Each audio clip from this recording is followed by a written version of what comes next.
यहाँ हम आपको लड़कियों की ऐसी 5 आदतों के बारे में बता रहे हैं जिनकी वजह से कई बार रिलेशनशिप ब्रेकअप के कगार पर पहुंच जाता है। इस बारे में उनको खुद भी नहीं पता होता है और जब तक ये बात समझ में आती है तब तक बहुत ज़्यादा देर हो चुकी होती है। तो आइए शुरू करते हैं और मैं आपको बताती हूँ वो 5 आदतें। इनसिक्योरिटी होना, रिश्ते में दूसरों को थोड़ी छूट देते हुए विश्वास की डोर मजबूत रखना बेहद जरूरी है। अगर आप उनका फोन लगातार चेक करेंगे, फेसबुक पर उनकी पोस्ट के मतलब निकालती रहेंगी, उनके हर जगह आने जाने के टाइमिंग नोट करती रहेंगी, उनकी हर फ्रेंड को शक की नज़र से देखेंगी, तो ये रिलेशनशिप लंबे समय तक नहीं चल पाएगा। आपकी ये हरकतें दिखाती है कि आप कितनी इनसिक्योर है और आप में रिश्ते संभालने की समझदारी नहीं है। उनको बदलने की कोशिश, अगर आप उनको बदलना ही चाहती है तो आपने उनसे प्यार कैसे किया।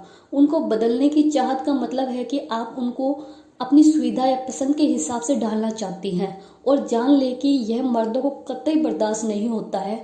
आमतौर पर मर्दों को अपने हिसाब से रहना पसंद होता है और वे अपनी आदतें किसी के लिए भी बदलना नहीं चाहते हैं, भले ही उनको पता हो कि उनमें यह कमी है। इसे दूर करने की बजाय वह रिश्ते से दूर होना ही बेहतर समझते हैं। जेंडर का अंतर नहीं समझती, आपने किसी खास मौके के लिए कोई स्पेशल प्लानिंग की थी लेकिन समझ न पाने की वजह से उन्होंने आपका साथ नहीं दिया।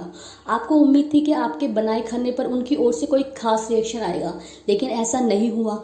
इससे आपका मूड ऑफ हो गया और झगड़ा शुरू हो गया। हालांकि उसे यह समझ में नहीं आएगा कि गड़बड़ कहाँ है। यहाँ आपको समझने की जरूरत है कि वह आपसे अलग है और हर मामले में आपकी सोच नहीं पकड़ सकते हैं। आप जितनी जल्दी इस बात को समझ लेंगी, रिश्ते को लेकर आपकी कई परेशानियां उतनी ही सहजता से सुलझ जाएंगी। जो लड़कियां होती हैं वो इमोशनल गेम में बहुत ज़्यादा एक्सपर्ट होते हैं, बट जो लड़के होते हैं उनको इस चीज़ की कम ही नॉलेज होती है। बहुत ही कम लड़के ऐसे होते हैं जो इमोशनल कामों में बहुत एक्सपर्ट होते हैं या फिर इमोशनली आपको केयर करके दिखाते हैं, आपकी तारीफ करते हैं बात बात पे। ऐसे लड़के बहुत ज़्यादा अट्रैक्टिव होते हैं, आई नो, बट ऐसे लड़के बहुत कम होते हैं। तो मोस्टली लड़के जो ये फीलिंग शो करने वाली चीज़ होती है इसमें डम्ब होते हैं।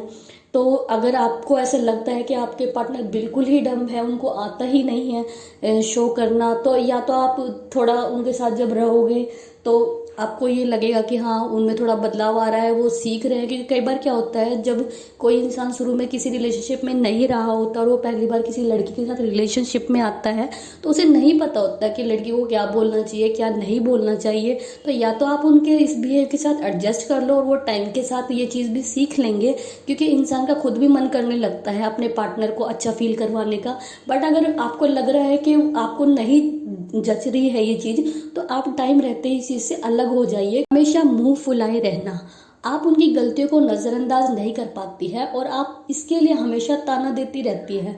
अगर वह कुछ अच्छा करे तो तारीफ करने के बजाय पुरानी बातों पर मुंह फुला लेती है। अब आप ये सोचिए कि इस पर उनको कैसा लगता होगा। अपनी तारीफ सुनना सभी को पसंद होता है और इस रिलेशनशिप में मिठास भी रहती है। लिहाजा उनकी कमियों को गिनते रहने की बजाय उसके अच्छे प्रयासों को दिल से स्वीकारें और इसके लिए तारीफ भी करें। सोशल लाइफ खत्म कर देना, लड़कियां अक्सर किसी रिश्ते में आने के बाद उसी दायरे में सिमट जाती है और दोस्तों से किनारा कर लेती है। इससे वह हमेशा अपने पार्टनर के बारे में सोचती रहती है और फिर हर थोड़ी देर में मैसेज या कॉल की उम्मीद करती है। जब पार्टनर की ओर से उनकी यह उम्मीद पूरी नहीं होती तब वे परेशान हो जाती है। ऐसे में बेहतर यही होगा कि रिश्ते के साथ अपना सर्कल भी मेंटेन किया जाए। बट लड़के ऐसा नहीं करते। लड़के अपने लाइफ में दोस्तों के साथ इंजॉय भी करते हैं, बाहर घूमने भी जाते हैं। अगर आप उनको कहेंगे ना कि आप ये मत करिए मैं ब्रेकअप कर लूंगी, फिर भी वो इंसान वो करेगा। तो अपनी लाइफ में बिजी है तो उसको आपकी याद क्यों आएगी। और आपने खुद को अकेला कर लिया है उस इंसान की वजह से, तो आपका पूरा फोकस उस इंसान पे रहेगा। तो ऐसे में आप इस रिलेशनशिप में चिड़चिड़ापन फील करेंगी, तो ये रिलेशनशिप खराब करने वाली बात होती है। ये नहीं करेंगे तो आप अपने लिए ही सब चीजें खराब कर लेंगी और आपका रिलेशनशिप जो है वो आखिर में ब्रेकअप तक पहुंच जाएगा।